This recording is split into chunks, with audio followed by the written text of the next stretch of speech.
చూసుకోవాలి.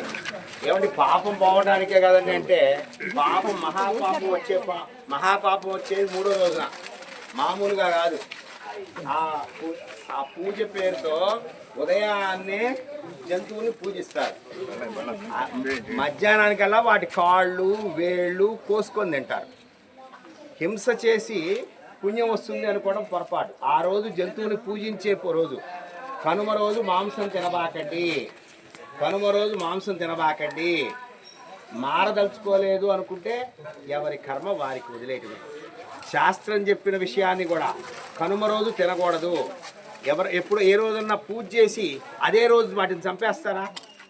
ఆ రోజు పూజ చేస్తున్న రోజు అని తెలుసు కదా మనందరికీ. దుష్ట సాంప్రదాయము దుస్సాంప్రదాయము వచ్చిన దాన్ని తెలిసో తెలియకో వస్తుంది. దాన్ని మనం సరి చేసుకోవాలి కదా జ్ఞానంతో. కనుమ పండుగ రోజు మాంసము తినకండి. మీకు యోగా మీద నమ్మకం ఉంటే మీరు తినకండి. కనుమ పండుగ రోజు మాంసం తినకూడదు. జీవహింసను మానుము, ప్రాణహింసను మానుము, మాంసభక్షణం మానుము,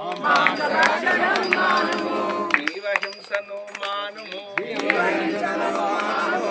ప్రాణహింసను మానుము, మాంసభక్షణం మానుము. సద్గుణవంత హనుమంత,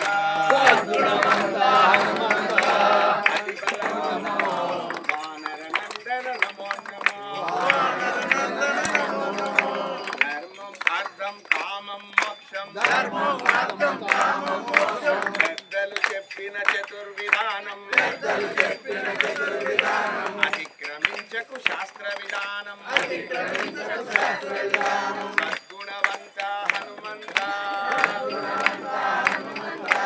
అతిబలవంత ధీమంత, మారుతి నందన నమో నమో, వానర నందన నమో నమో,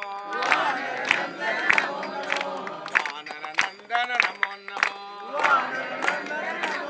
ఈ పండుగకు మీరు భావ సంస్కారంలో, భావం ఎక్కడి నుంచి వస్తుంది? మన మెదడులోంచి. మెదడులో ఉన్నది ఏముంది? మనకి ఏ సమాచారం ఉందో అది. మనకి అంతకుముందు పూర్వీకులు ఏ సమాచారం ఇచ్చారో ఆ సమాచారంలోంచే భావ సంస్కారం వస్తుంది. ఇప్పుడు యోగ సమాచారాన్ని మీరు పొందండి ఈ పండుగ సందర్భంగా. చెప్పండి. అవిద్య, అస్మిత,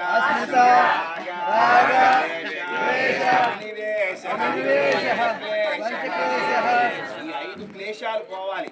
పండుగ అంటే 5 క్లేశాలు.